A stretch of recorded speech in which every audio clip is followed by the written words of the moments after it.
Hey guys, what is up? In today's video, I'll show you how to fix Battlefield 6 keeps crashing on PC. So here's what you're gonna do. Go to search, type in settings.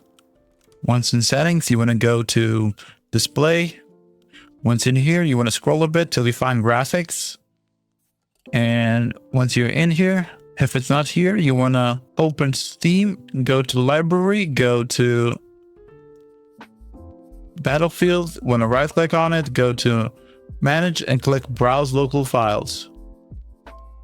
And after you find where it's located, you wanna copy this, exit out of this, click add the desktop app and paste the path here and press enter.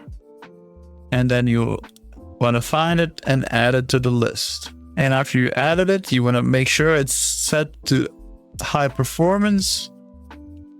And then you want to restart your PC. Also, the thing you can do is if you haven't updated your drivers, you want to go to NVIDIA app and then download the latest driver. Go to settings, disable the NVIDIA overlay if you have it on, and go to system and disable the G-Sync. If it's on, you want to turn it off.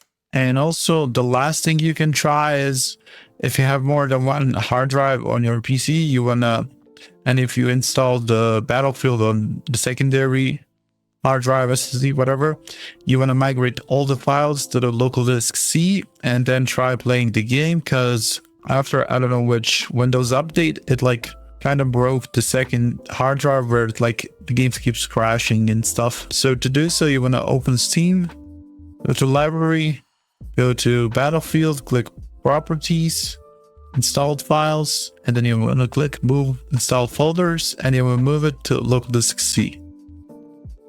And then you click yes, but you have to have enough disk space. And after you move it, restart your PC and then try the game again, and it should work properly. That's it for this video. That's how you fix Battlefield 6 keeps crashing on PC. Hope this video helped you guys. Like, subscribe, comment down below. See you guys in the next one. Bye bye.